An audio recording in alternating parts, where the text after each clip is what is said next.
नमस्कार। अगस्ती संहिता वाचन इस उपक्रम में आप सभी का बहुत बहुत स्वागत है। हम श्री चरक संहिता चिकित्सा स्थान अध्याय 4 रक्तपित्त चिकित्सा, आदरणीय वैद्य विवेक साने सर हमारे साथ जुड़ गए हैं और हम साध्य असाध्यता की वो श्लोक पढ़ रहे थे। तो मैं सर से विनंती करती हूँ कि जो 16-17 उसके आगे वाले जो श्लोक है इसका पठन आज करें। शुरू करें। यस। नमस्ते। Welcome to all friends. सभी को मेरा प्रणाम। अब तक हमने पहले 16 श्लोक हमने पढ़ लिए हैं। तो उसमें हमें सभी को मालूम है कि हेतुलिंग औषधम ये त्रिसूत्री आयुर्वेद का प्रधान कार्यक्रम है। जब हमारे चिकित्सालय में कौन सा भी मरीज हमें दिखाने के लिए आ जाता है तो पहले कुछ लक्षण लेके ही आ जाते हैं। तो उस लक्षण के अनुसार जैसे हम अभी रक्तपित्त की बात कर रहे हैं तो what are the presenting symptoms, patient हमें क्या बता रहा है कि ऊर्ध्व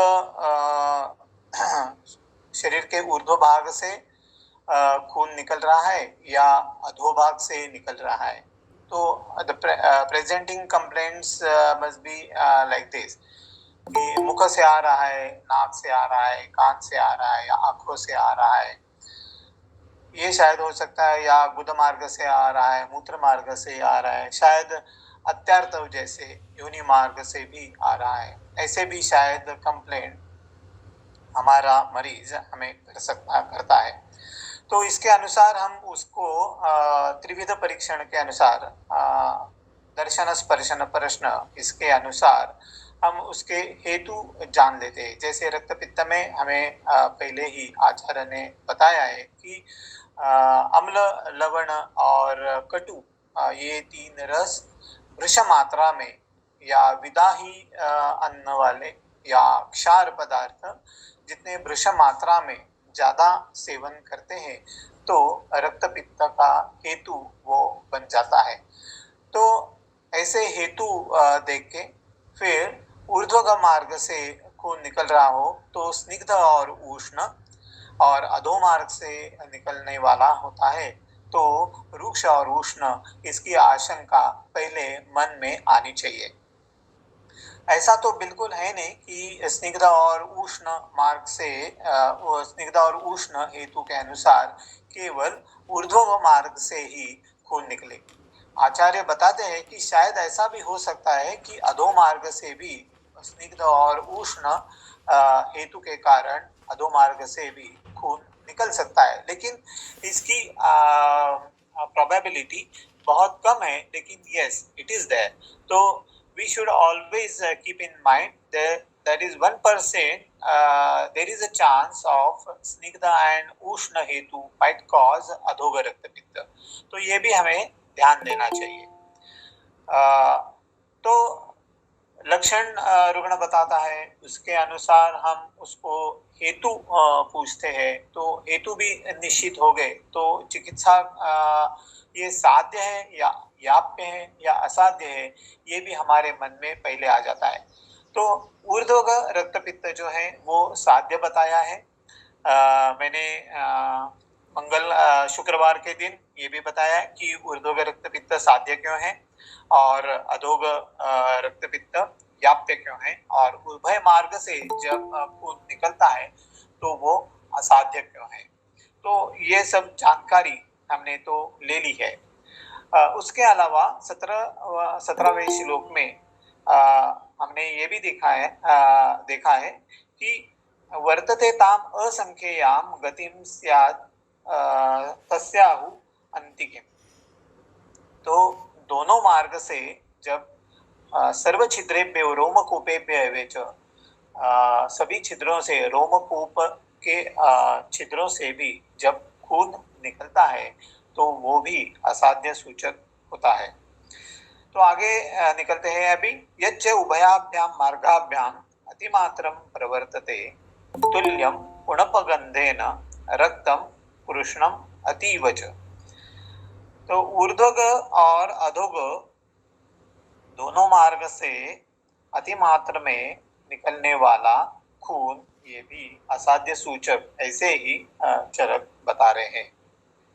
उसके साथ साथ में कुणपगंध वाला यानी शवगंध वाला, ऐसा जब और अतिकृष्ण वर्ण वाला खून निकल रहा हो तो भी ये अवस्था बहुत ही गंभीर सूचक मानी जाती है।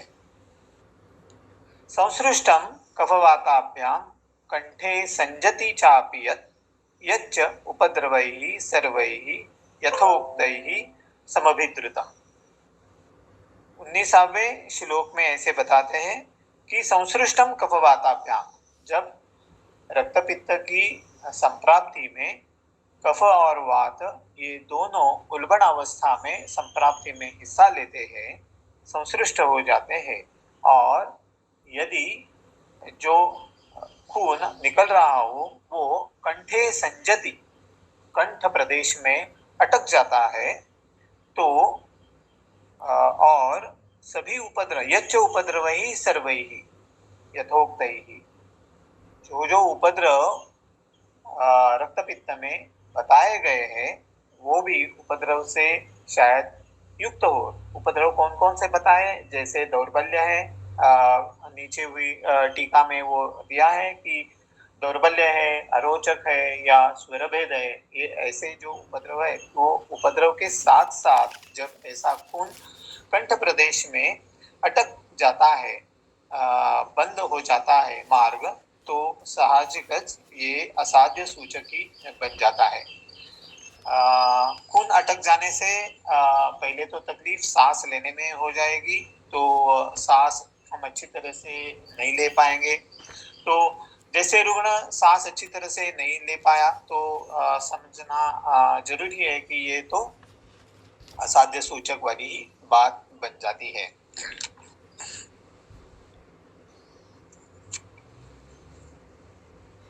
हरिद्र नील हरित ताम्रै वर्णैः उपद्रुतं क्षीणस्य कासमानस्य यच्च तच्च न सिद्ध्यति। अगले श्लोक में भी यही बता रहे हैं कि कौन कौन सा रक्तपित्त असाध्य सूचक है।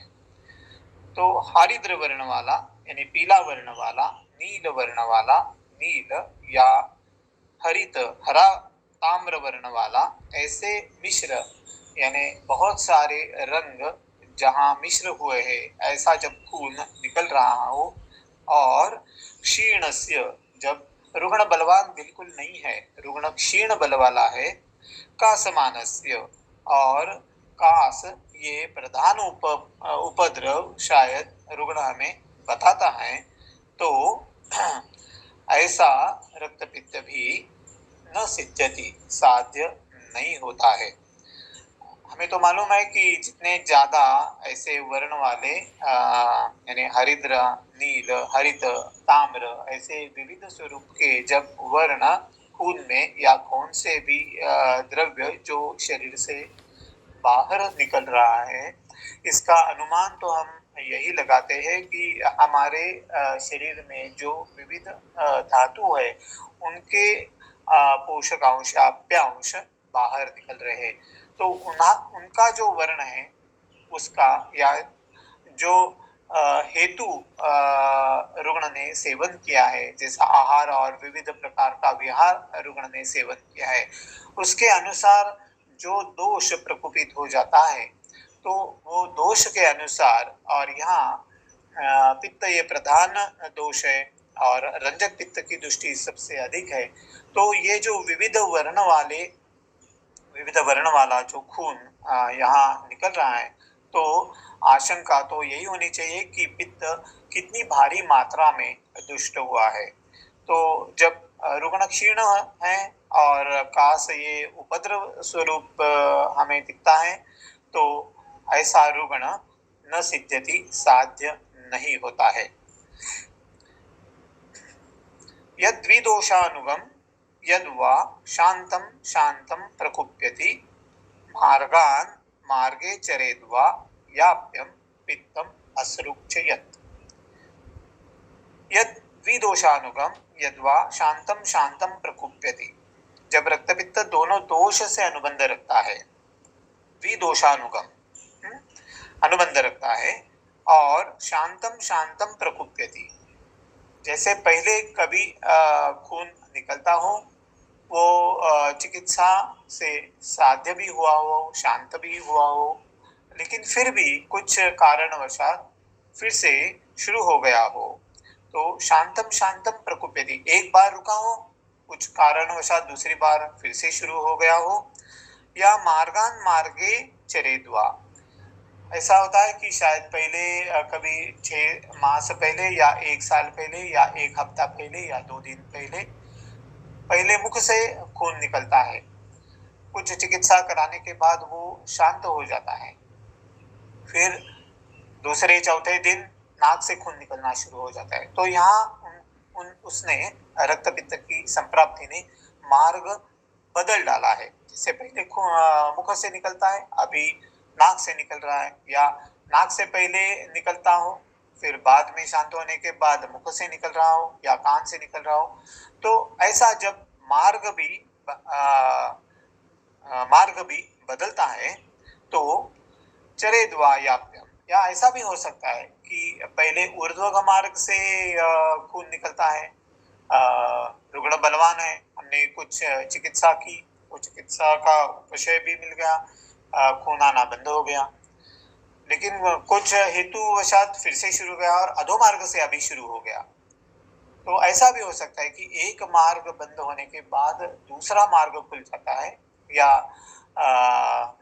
एक मार्ग से पहले मूत्र मार्ग से, या शायद फिर योनि मार्ग से, या योनि मार्ग से पहले उसके बाद में गुद मार्ग से, ऐसा भी अधोग रक्तपित्त में भी ऐसा भी हो सकता है।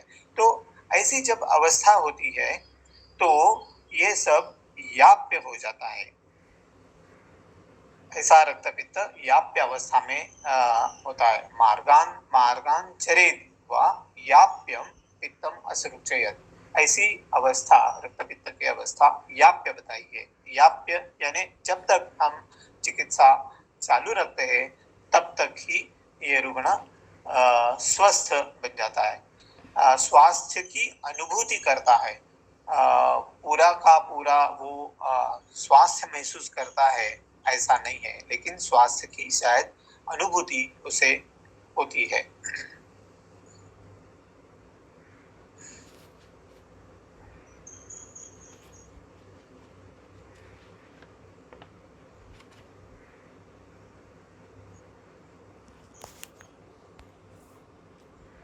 आगे निकलते हैं।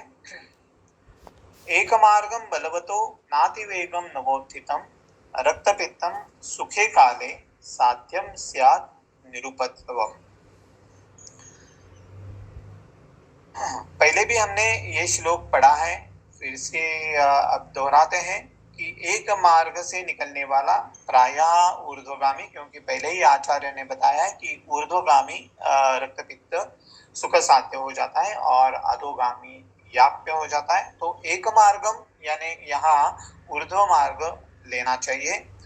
बलवतो जब रुग्ण बलवान है, नातिवेगम खून ज्यादा वेगवान ऐसा शरीर से बाहर नहीं निकल रहा हो, नया हो, नवोत्थितम 1 साल के भीतर वाला, जब अवस्था या संप्राप्ति जीर्ण हो जाती है तो 1 साल से पुरानी, तो उसे नवोत्थितम हम नहीं कहते। तो नवोत्थितम यानी 1 साल के भीतर वाला, सुखे काले यानी हमने पहले ही बताया कि हेमंत और शिशिर ऐसे जब शीत ऋतु वाले उसी काल में जब रुग्ण को तकलीफ होती है, लक्षण आ जाते हैं, तो वो सुख काल में ऐसा हमें सोचना चाहिए।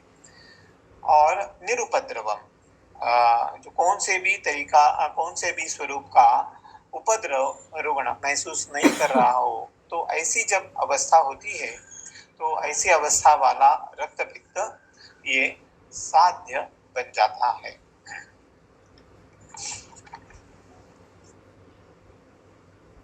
स्निग्धोष्णम उष्णरूक्षम च रक्तपित्तस्य कारणम् अधोगस्य उत्तरं प्रायः पूर्वं स्याद् ऊर्ध्वगस्य तु। ऊर्ध्वगं कफसंसृष्टम् अधोगं मारुतानुगं द्विमार्गं कफवाताभ्याम् उभौ उभाभ्याम अनुबंध्यते। तो अभी कौन कौन से हेतु से, कौन कौन से गुण के हेतु से कैसे लक्षण बन जाते हैं, कैसे रक्तपित्त की संप्राप्ति बन जाती है, ये भी आचार्य बता रहे हैं कि स्निग्ध और उष्ण ये जो गुण हेतु में सबसे ज्यादा होते हैं तो ऊर्ध्वग स्वरूप का रक्तपित्त बन जाता है। स्निग्ध और उष्ण, उष्ण तो रक्तपित्त के संप्राप्ति में पित्त ये प्रधान दोष माना ही गया है और उसका उष्ण गुण ये तो प्रधान गुण यहाँ माना गया है। तो जब स्निग्ध गुण वाले पदार्थ साथ साथ में उष्ण गुण वाले पदार्थ से मिल जाते हैं तो संप्राप्ति में कफ उत्कृष्ट बन जाता है। तो जब कफ और पित्त साथ साथ में संप्राप्ति में हिस्सा लेते हैं तो शरीर की स्वाभाविक प्रवृत्ति ऊर्ध्व गति स्वरूप हो जाती है, क्योंकि कफ का मार्ग ऊर्ध्व स्वरूप जैसे होता है। इसीलिए ऊर्ध्वग रक्तपित्त में स्निग्ध और उष्ण ये गुण वाले हेतु सबसे ज्यादा संप्राप्ति में भाग लेते हैं रक्तपित्त से कारण। और आगे बताया कि उष्ण रूक्षम च, जब उष्ण और रूक्ष ये गुण साथ साथ में होते हैं तो रूक्ष गुण से वात की उल्बणता ज्यादा दिखती है, पित्त तो प्रधानता है ही। तो जब ऐसी अवस्था आ जाती है तो रक्तपित्त का मार्ग अधोग स्वरूप से हो जाता है। अधोगस्य प्रायः, ये प्रायः शब्द जो आचार्य जो बताते हैं कि प्रायः शब्द से कदाचित स्निग्ध और उष्ण कारण से शायद कभी कभी ऐसी भी अवस्था आ जाती है कि वो अधोग मार्ग से निकलता है। तो प्रायः शब्द से ऐसी अवस्था हमें ध्यान देनी चाहिए कि उष्ण और रूक्ष से प्रायः अधो मार्ग से, और स्निग्ध और उष्ण गुण हो तो ऊर्ध्व मार्ग से रक्तपित्त होता है। लेकिन ये भी सोच लेना चाहिए कि कभी कभी ऐसा भी हो सकता है। तो ऊर्ध्वगम कफ संसृष्टम अधोगम मारुतानुगम, संप्राप्ति में ऊर्ध्वग रक्तपित्त में कफ का संसृष्ट, कफ का उल्बणता ज्यादा रहता है और अधोग संप्राप्ति में वात का सहयोग ज्यादा रहता है। द्विमार्गम कफवाताभ्याम उभाभ्याम अनुबंधते, और जब भी दोनों मार्ग से ऊर्ध्व और अधो ये दोनों मार्ग से जब वो निकलता है तो कफ और वात ये दोनों दोष, या स्निग्ध उष्ण और उष्ण रूक्ष ये दोनों वाले जो ग्रुप जो दिया है वो दोनों संप्राप्ति में सहभाग ले लेते हैं। तो जैसे जैसे रुग्ण और या मरीज हमारे यहाँ आ जाता है और हम उसे दर्शन, स्पर्शन और प्रश्न से जब हम उसकी परीक्षा करते हैं तो जितने ज्यादा हेतु स्निग्ध और उष्ण गुण वाले हमें मिल जाते हैं और लक्षण भी ऊर्ध्वग स्वरूप ही है तो हमें जान लेना चाहिए कि ये ऊर्ध्वग रक्तपित्त है। और जब उष्ण और रूक्ष ऐसे हेतु जब मिलते हैं और प्रेजेंटिंग कंप्लेंट इज फ्रॉम अधोग रक्तपित्त, अधो मार्ग से जब खून निकलता है तो ये भी जान लेना चाहिए कि ये अधोग रक्तपित्त है। जैसे हम केवल और केवल दाल चावल सब्जी रोटी ऐसे पदार्थ तो नहीं खाते हैं, ऐसे कभी ज्यादा तीखी चीजें ज्यादा खाते हैं, जैसे ज्यादा उसमें स्निग्ध गुण वाले पदार्थ भी ज्यादा हो जाते हैं, या विदाह गुण वाले भी पदार्थ उसमें ज्यादा हो जाते हैं। जैसे हमारे सबकी लाडली जैसे पाव भाजी ये जो है तो ये विदाह करने वाली चीज है। तो वृषभ मात्रा में, बहुत भारी मात्रा में जब ऐसी चीजें हम खाते हैं, उसके साथ साथ में बटर जैसे स्निग्ध गुण वाले भी पदार्थ हम ज्यादा खा लेते हैं, तो उष्ण और स्निग्ध ये गुण बनता है। तो जितनी ज्यादा हम हरी मिर्च वाले पदार्थ खाते हैं और जितने ज्यादा सूखे रूखे ऐसे पदार्थ खाते हैं और उसी के कारणवशात रक्त पित्त बन जाता है, तो समझ लेना चाहिए कि ये उष्ण वृक्ष से अनुबंध रखता हुआ अधोमार्ग से निकलने वाला रक्त पित्त है। तो हर बार रुग्ण से पूरे के पूरे हेतु हमें उपलब्ध होने चाहिए और बार बार हमें रुग्ण को पूछ भी लेना चाहिए कि कौन सा आहार और कौन सा विहार रुग्ण ने किया हो, तो उसके अनुसार संप्राप्ति में कौन से दोष का अनुबंध है, ये बिल्कुल पता कर ले सकते हैं।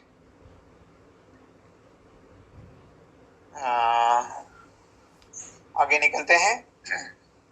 अक्षीण बलमांसस्य रक्तपित्तम यदश्नतः तद्दोषदुष्टमुत्क्लिष्टम नादौ स्तम्भनम अर्हति। 25वें श्लोक में आचार्य बता रहे हैं कि अक्षीण बलमांसस्य रक्तपित्तम यदश्नतः नादौ स्तम्भनम अर्हति। कौन से रुग्ण के लिए कौन से स्वरूप की चिकित्सा करनी चाहिए, इसका अब हमें कुछ गाइडलाइन जैसे हमें दे रहे हैं कि नादौ स्तंभनम अर्हति। कौन से रुग्ण में स्तंभन नहीं करना है, कौन से रुग्ण में चिकित्सा देनी है, ये अब आचार्य बता रहे हैं। तो जो रुग्ण अक्षीण है, यानी क्षीण नहीं है, बल और मांस से क्षीण नहीं है, उत्तम बल वाला है, उत्तम मांस का वजन वाला है, ऐसा जब रुग्ण है और यह रक्तपित्तम यदश्नतः, तो भोजन या आहार भी उसका उचित मात्रा में रुग्ण ले रहा हो, यानी भूख अच्छी है, यानी पदार्थ सेवन करने की इच्छा भी रखता है, तो उचित मात्रा में आहार भी सेवन कर रहा है, ऐसे रुग्ण में रक्त पित्त का वेग नहीं रोकना चाहिए। तो नादौ स्तंभनम अर्हति। दुष्ट दोष अपने आप जब बाहर निकल रहे हैं और रुग्ण को क्षीण अवस्था या नहीं महसूस हो रही है, तो समझ लेना चाहिए कि दोष अपने आप खुद को बाहर निकलवा रहे हैं। तो जैसे दोष अपने आप बाहर निकल रहे हैं, कौन से भी तरीके का उपद्रव और कौन से भी तरीके का रुग्ण महसूस नहीं कर रहा हो, तो जान लेना चाहिए कि यहाँ कौन से भी स्वरूप का स्तंभन चिकित्सा हमें नहीं करनी चाहिए। ऐसे है कि थोड़ा भी खून बाहर निकलता हो तो मानसिक तौर पे रुग्ण बहुत ही क्षीण हो जाता है। खून निकलना ये तो आमतौर पे सभी ऐसा ही हम मान लेते हैं कि ये तो अच्छी अवस्था तो नहीं, इसीलिए तुरंत खून बाहर जो आ रहा है वो तो तुरंत बंद ही होना चाहिए, ऐसे ही हम सभी तो सोच लेते हैं। लेकिन जब अपने आप जो दोष दुष्ट है वो अपने आप जब बाहर निकल रहा हो और रुग्ण बलवान हो, तो ऐसी अवस्था में हमें रुग्ण को भी समझाना चाहिए कि अपने आप से ये ठीक हो रहा है, इसी के लिए कुछ भी स्तंभन करने की आवश्यकता नहीं है। कौन से भी स्वरूप का बाह्य उपचार या अभ्यंतर उपचार करने की अभी जरूरत नहीं है। लेकिन ऐसे ही धीर वाला जब पेशेंट होता है तो भी ये बात सही हो सकती है, नहीं तो ये बात जरा थोड़ी नामुमकिन ऐसी ही लगती है। हर बार ऐसे रुग्ण देखने के लिए मिलते नहीं है। जैसे बाल रुग्ण हो या स्थविर जैसे हो, वो तो क्षीण बल वाले ही होते, लेकिन जब यंग जनरेशन वाले जब रुग्ण हमारे यहाँ आ जाते हैं तो वो थोड़े तो धीर वाले तो होते हैं, ऐसे हम मान सकते हैं। तो उनको हम जब अच्छी तरह से समझाए तो वो शायद मान ले सकते हैं। इसीलिए जब ऐसा रुग्ण जब आता है कि जो क्षीण बल वाला नहीं है, खाना पीना उसका अच्छी तरह से चालू है और दोष अपने आप बाहर निकल रहे हैं, तो स्तंभन नहीं करना चाहिए। जब ऐसी दुष्ट अवस्था में हमने शायद किसी कारणवशात जब स्तंभन हमने कर दिया तो कुछ अनवस्था प्रसंग निर्माण हो जाते हैं। तो आचार्य अब आगे जाके 26 और 27वें श्लोक में यही बता रहे हैं कि कौन कौन से उपद्रव ऐसी अवस्था में जब हम स्तंभन कराते हैं तो क्या हो जाता है। तो गलग्रह पूतिनस्यम मूर्छाम रुचिम ज्वरम गुल्मम प्लीहान आनाहम किलासम कृच्छ्रमूत्रताम कुष्ठानि अर्शानि विसर्पम वर्णनाशम भगंधरम बुद्धि इंद्रियोपरोधम च कुर्यात् संशरितम आदितः तस्मात् उपेक्षम बलिनो बलदोष विचारणा रक्तपित्तम प्रथमतः प्रवृत्तम सिद्धिमिच्छता। तो 26, 27 और 28 ये तीनों श्लोक में आचार्य बता रहे हैं कि कौन कौन से स्वरूप के उपद्रव शायद स्तंभन रुग्ण के रक्त का स्तंभन कर दिया जो नहीं करना चाहिए, तो कर दिया तो क्या हो जाता है। तो गलग्रह हो जाता है, अटक जाता है बीच में। स्तंभन करने से कषाय और तिक्त रस वाले जो स्तंभन और शीत गुण वाले जो चीजें हम चिकित्सा के स्वरूप में जो देते हैं, तो खून बीच में अटक जाता है तो गलग्रह होने की आशंका हो जाती है। पूती स्वरूप पास आ जाता है। मूर्छा, ये सबसे जो ज्यादा उपद्रव स्वरूप जो उपद्रव हो जाते हैं उसमें मूर्छा, विसर्प जैसे, वर्णनाश बले, बुद्धि और इंद्रियोपरोधम, ये जो उपद्रव यहाँ लिखे हैं वो सबसे ज्यादा वाली ये सब उपद्रव स्वरूप है, क्योंकि उसकी चिकित्सा करना ये ज्यादा तकलीफ वाली बात है। इसीलिए एक चीजें तो हमें मान लेनी चाहिए कि नादौ स्तंभनम हरति, जब दोष अपने आप से बाहर जाता है तो उनको रोकना नहीं चाहिए। तस्माद उपेक्षा बलिनो, इसीलिए जो बलवान रुग्ण है उसकी उपेक्षा करनी चाहिए। बल दोष विचारणा, ये सबसे महत्वपूर्ण बात 28वें श्लोक में आचार्य बता रहे हैं कि बल और दोष का अनुबंध और बार बार हमें देखना चाहिए। अच्छा बल हो और अच्छी तरह से दुष्ट दोष बाहर निकल रहे हैं, फिर भी कौन सी भी तकलीफ रुग्णों को महसूस नहीं हो रही है, तो ही उसकी उपेक्षा करनी चाहिए। जब थोड़ी भी अवस्था के बाद जब रुग्ण क्षीण महसूस करता है, भ्रम जैसे अवस्था आ जाती है, या दोष भी जो निकल रहे हैं वो भी भारी संख्या में निकल चुके हैं, तो ही बाद में उसका स्तंभन करना चाहिए। नहीं तो ऐसी अवस्था में रुग्ण की चिकित्सा के लिए कौन से भी चीज नहीं देनी चाहिए। इसीलिए उपेक्षम रक्तपित्तम प्रथमतः प्रवृद्धम सिद्धिम इच्छता, जो वैद्य सिद्धिम इच्छिता, जो रुग्ण अपने रुग्ण के लिए सिद्धि प्राप्त करना यानी सिद्धि की आकांक्षा कर रहे हैं, ऐसे वैद्य ने प्रथमतः रुग्ण को प्रवृत्त होने के कारण भी उपेक्षा उस रुग्ण की करनी चाहिए। या रुग्ण फिर भी नहीं मान रहे तो प्लासिबो इफेक्ट वाले कुछ द्रव्य हम दे सकते हैं, लेकिन this is not the ideal condition. रुग्ण को पूरी तरह से हमें समझाना चाहिए कि ये अवस्था क्या है और हम अभी कौन सी भी तरीके की चिकित्सा आपको नहीं देना चाहते हैं। ये समझाना है, लेकिन फिर भी हर एक रुग्ण तो मान नहीं लेता है, इसीलिए कुछ ऐसी भी चीज़ें हमें करनी पड़ती है कि प्लासिबो इफेक्ट वाली। तो खून तो अच्छी तरह से निकल रहा है, दोष भी निकल रहे हैं, क्षीण बल भी नहीं है, तो सब अवस्था हमारे चिकित्सा के अनुसार कंट्रोल में हो जाती है। इसीलिए ऐसे बलवान रुग्णों को और दोष प्रवृत्त दोष के लिए उपेक्षा करनी चाहिए।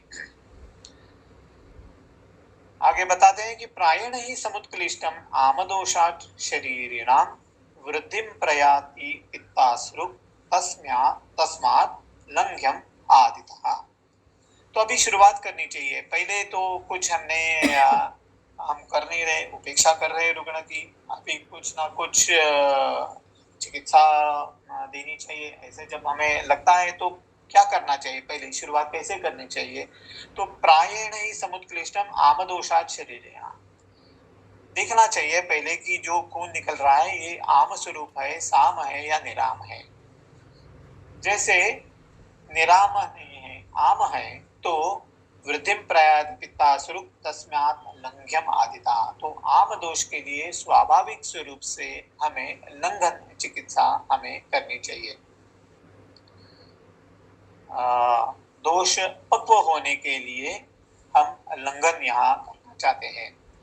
तो लंघन केवल उपवास ऐसा या कुछ भी नहीं खाना ऐसा नहीं होता है, केवल उपवास स्वरूप का नहीं है।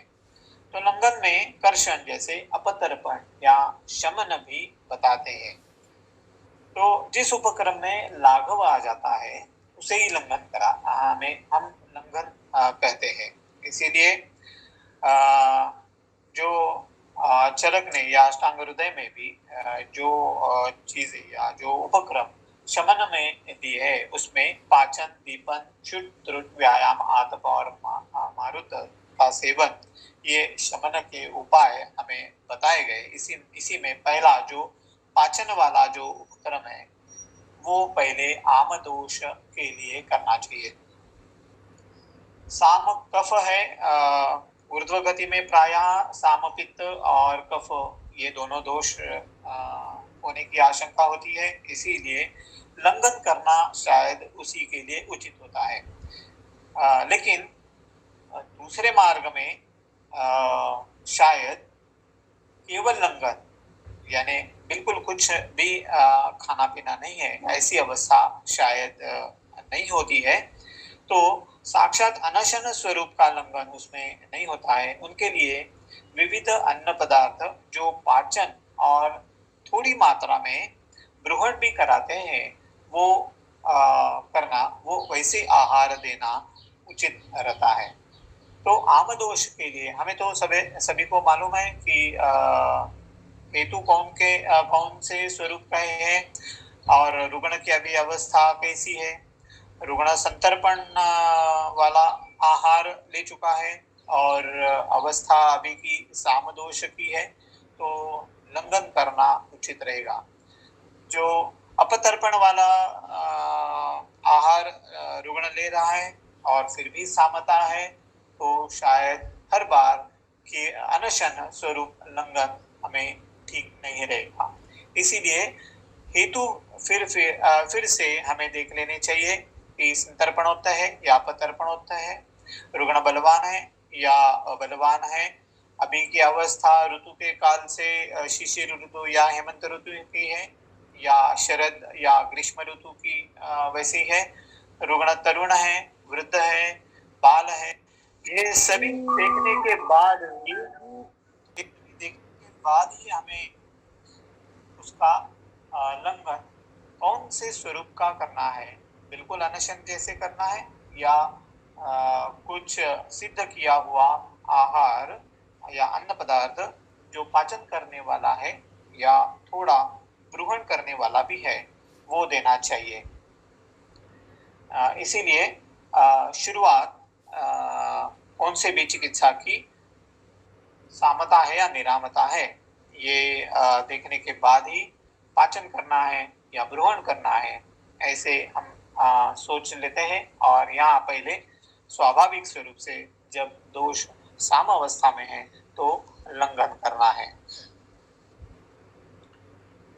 आगे भी बताते हैं 30वें श्लोक में कि मार्गो दोषानुबंधम च निदानम प्रसमीक्ष्य च लंघनम रक्तपित्तादौ तर्पणम वा प्रयोजे। यही बात फिर से आचार्य ने दोहराई है।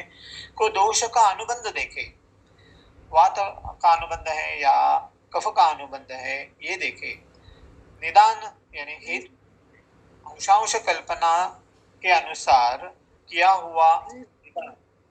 हुआ हेतु देखने के बाद कौन से रक्तपित्त में लंघन करना चाहिए और कौन से रक्तपित्त में तर्पण करना चाहिए, ऐसा प्रयोजन, चिकित्सा का प्रयोजन वैसा हमें रखना चाहिए। तो जहाँ सामता है उसके लिए तो लंघन स्वरूप पाचन अनिवार्य है।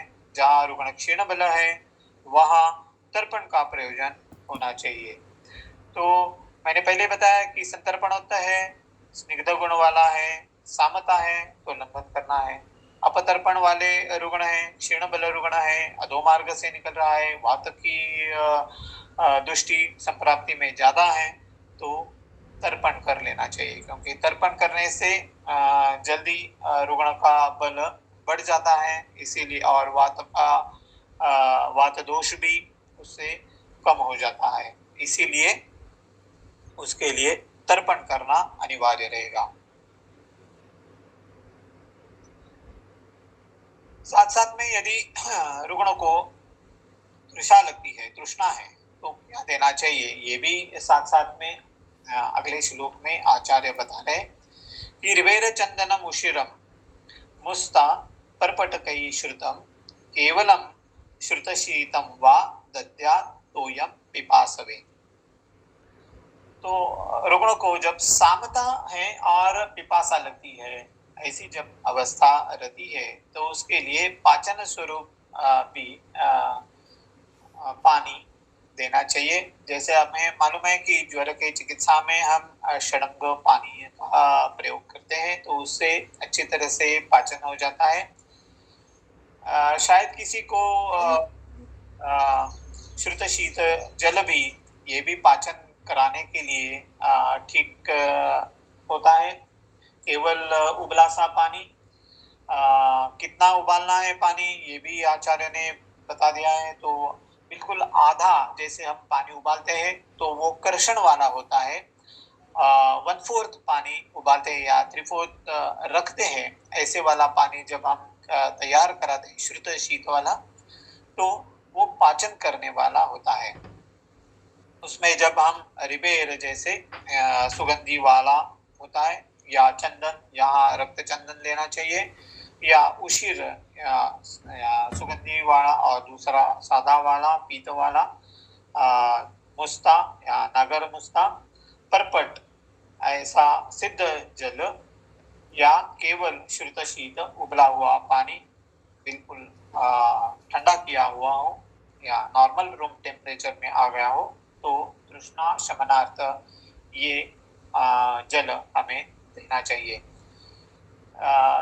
रुग्ण को जैसे रुग्ण ने हेतु सेवन किया है, बार बार मैं ये दोहराता हूँ कि बार बार हमें ये देखना चाहिए कि रुग्ण ने हेतु क्या सेवन किए हैं। अंशांश कल्पना से हमें ये जान लेना चाहिए हमें कि स्निग्ध गुण वाले हैं या शीत गुण वाले हैं, स्निग्ध गुण और उष्ण गुण वाले हैं, ज्यादा वात प्रकोप करने वाले उष्ण और रुक्ष है, या विदाह करने वाले हैं, या और जो विंशति गुण जो हमें पहले ही हमें बताए हैं, तो उसके अनुसार कौन कौन से गुणों का आहार भारी मात्रा में रुग्ण ने सेवन किया है, वो बिल्कुल हमें बार बार प्रश्न पूछ के हमें मालूम कर लेना चाहिए। तो अंशांश कल्पना के अनुसार उसके बराबर विरोधी गुण वाले कुछ आहार्य द्रव्य या कुछ औषधि द्रव्य हम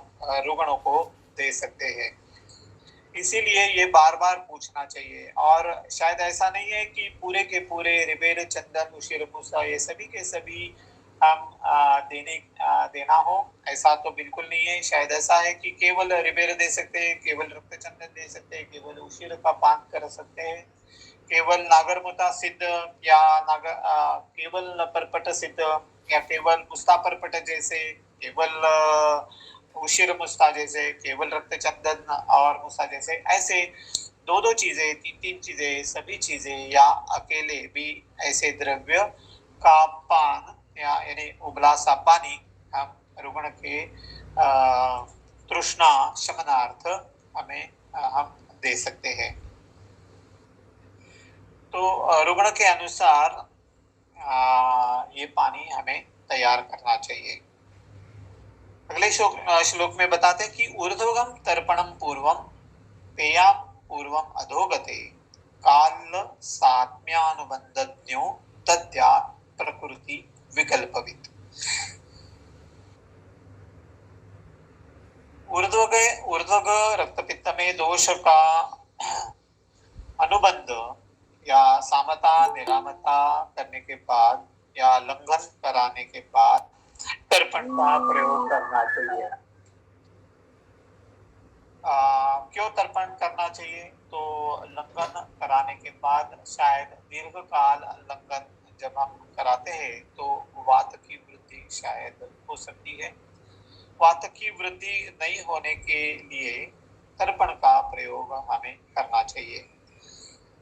तथा अधोग रक्त पित्त में प्रथम पेया देनी चाहिए, ऐसे भी आचार्य बता रहे हैं। कि दूसरी और एक चीज है कि जब लंघन कराने के बाद चिकित्सा जब हम कराते हैं कि जैसे रक्त पित्त में मार्ग बदल डालना, ये चिकित्सा आगे वो चिकित्सा सूत्र आ जाएगा। तो लंघन कराने के बाद मैंने बताया कि शायद वात वृद्धि हो सकती है, ये भी एक कारण है। और दूसरा कारण और भी है कि जब ऊर्ध्वग रक्त पित्त में हम विरेचन की चिकित्सा कराते हैं तो उसके बाद में भी शायद वात की वृद्धि होती है, इसी के लिए भी तर्पण देना ये उचित होता है। अधोग रक्त पित्त में भी यही बात है कि अग्निवर्धन कराने के लिए हमें पेया देनी चाहिए। वो कैसी पेया, विविध प्रकार की पेया आगे आचार्य बताते हैं, लेकिन एक बात फिर से और एक दोहराते हैं कि काल साथ में अनुबंधज्ञो दद्यात् प्रकृति विकल्पविद। तो बार बार एक चीज बता रहे हैं आचार्य कि हेतु देख लेना चाहिए। काल, कौन से काल में रुग्णों को संप्राप्ति घट रही है, कौन से काल में रुग्णों को तकलीफ होती है, क्या साथ में है, क्या असाथ में है, प्रकृति कौन सी है, वात प्रकृति वाले रुग्ण हैं या पित्त प्रकृति वाले रुग्ण हैं, कफ प्रकृति वाले रुग्ण हैं, कौन से या द्वंद या मिश्र प्रकृति यानी दो दोष वाले हैं या निर्दोष वाले प्रकृति है, कौन से स्वरूप की प्रकृति है, उसी के कारण या उसी देख के कौन से स्वरूप का तर्पण करना चाहिए, कौन से स्वरूप की पेया देनी चाहिए, ये हम सोच लेते हैं और उसी के अनुसार ऊर्ध्वग रक्त पित्त में पहले तर्पण का प्रयोग करना चाहिए और अधोग रक्त पित्त में पेया देनी चाहिए। पेया अग्निवर्धन कराती है और तर्पण, ये जो लाजा सत्तू जैसे उसका जो तर्पण आगे आचार्य बताते हैं, तो वो बिल्कुल ग्रहण जैसे क्षीण बल रुग्ण हो गया हो तो उसका बल बढ़ाने के लिए तर्पण कर लेना बिल्कुल उचित रहता है।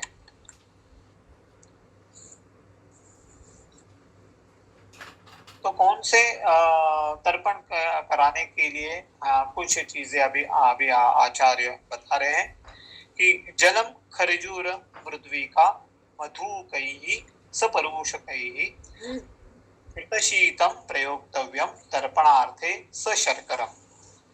तो खरजूर और मृद्विका और मधुक यानी मोह और परूषक यानी फालसा जिसे बोलते हैं, उससे सिद्ध किया हुआ तर्पण, लाजा सत्तू से या दान से किया हुआ तर्पण सशर्कर देना चाहिए। शर्करा स्वाभाविक स्वरूप से शीत गुण वाले होते हैं, इसीलिए और ज्यादा क्लेद भी वो नहीं बढ़ाती, इसीलिए सशर्कर देने के लिए यहाँ बोला है।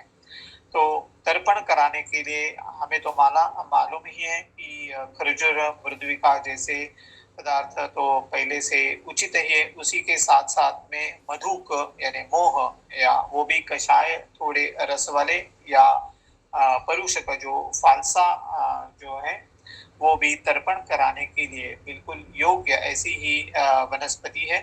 तो इसी से सिद्ध किया हुआ लाजा तर्पण पानी इसका पहले जल या क्वाथ तैयार करना है और उसी क्वाथ में लाजा भिगोनी चाहिए, और भिगोने के बाद छान लेना चाहिए। तो ऐसे जब जल जो बन जाता है उसी को तर्पण कहते हैं। तो ऐसा तर्पण हमें देना चाहिए। दूसरा भी और एक तर्पण साथ साथ में देते हैं, बताते हैं। तर्पणम सघृत क्षौद्र लाज चूर्णे प्रदापयेत् ऊर्ध्वगम रक्तपित्तम तत् पीतम काले व्यपोहति।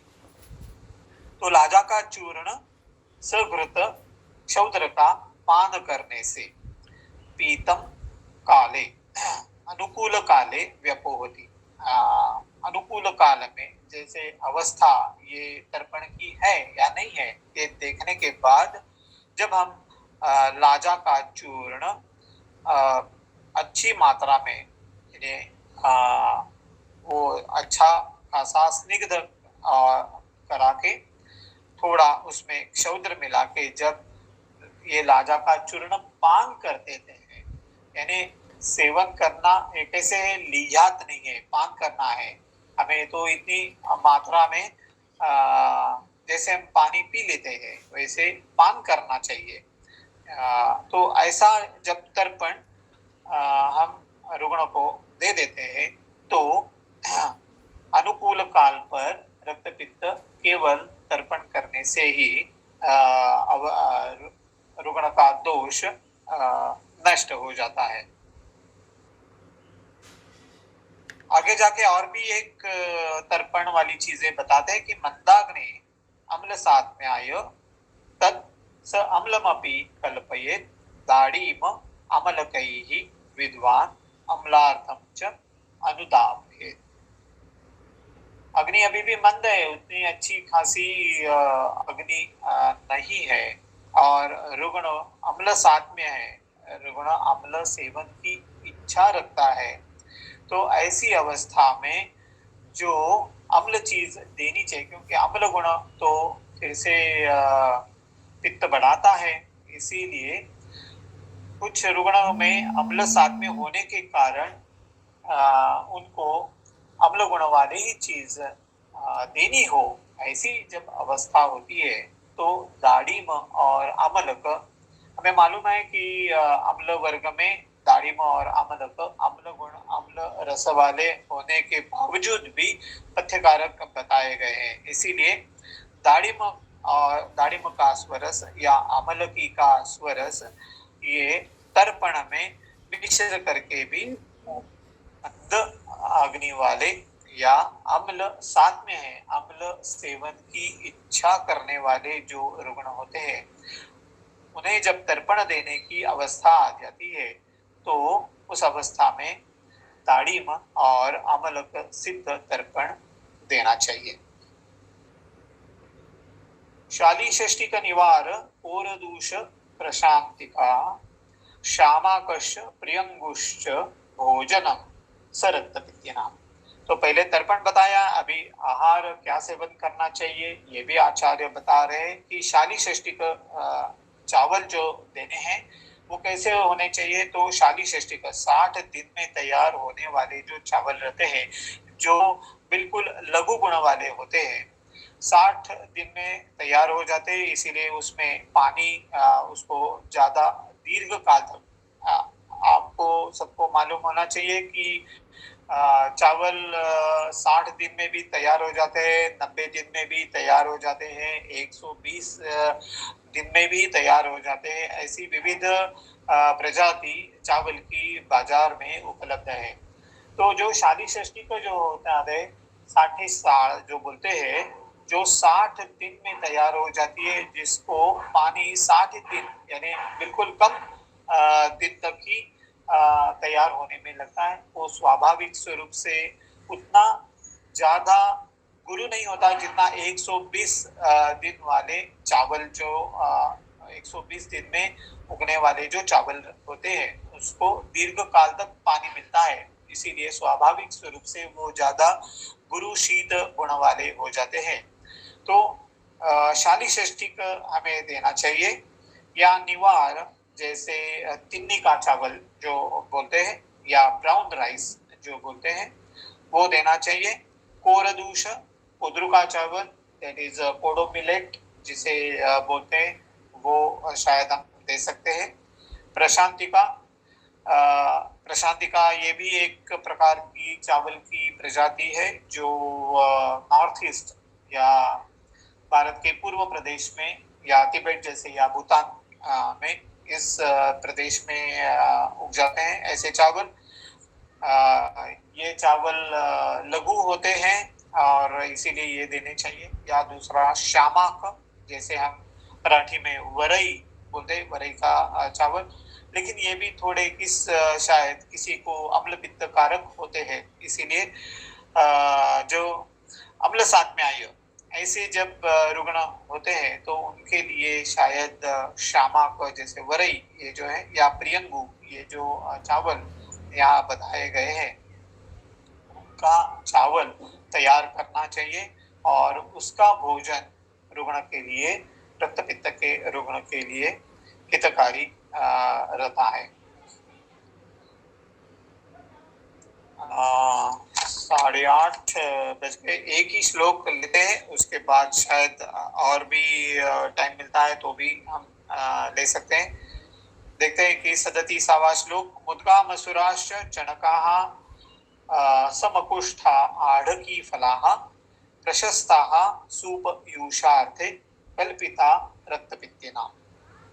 तो मुद्ग, मसूर, चणक यानी हरभरा, मकुष्ठ यानी वनमु, आढ़की, तूर, इन सब का प्रयोग सूप बनाने के लिए हमें करना चाहिए। सूप यूषार्थे भोजन के साथ या यानी चावल के साथ जो पानी या जो सूप या हम यहाँ करी बोलते हैं, अमटी बोलते हैं, सूप बोलते हैं, जब पानी कुछ पीने की उसके साथ साथ में लेने की जो इच्छा रखते हैं तो उसके लिए मुद्ग, मसूर, चणक का, वनमोगा, आढ़की इन सभी द्रव्यों में से भी जो रुग्ण के लिए हितकारी है, जो उसके प्रकृति के लिए, उसके दोष के लिए, उसके अभिकाल के लिए हितकारी है, वो जान के केवल मुद्ग का, केवल मसूर का, केवल चणक का, केवल वनमुख का यानी मकुष्ठ का, केवल तूर का, अड़की का सूप तैयार करना चाहिए। ऐसा है नहीं कि सभी के सभी द्रव्य हम यहाँ यूज करते हैं या यूज करना चाहते हैं, ऐसा बिल्कुल नहीं है। जो प्रशस्त जो प्रशस्त है रुग्ण के लिए, जो सबसे प्रशस्त है रुग्ण की अवस्था के लिए, जो प्रशस्त है रुग्ण का दोष अनुबंध कौन सा है, दोष का अनुबंध उसके लिए जो प्रशस्त है उसी के हिसाब से, उसी के कारणवशात मुद्ग सबसे लघु होता है और तूर तो थोड़ा अम्ल स्वरूप भी होता है या हजम होने में हरभरा जैसे या तूर थोड़ा भारी है। तो जैसे रुग्ण की अवस्था है उसी के अनुसार हम उसी से सूप या यूष तैयार कर सकते हैं और वो चावल के साथ हम दे सकते हैं।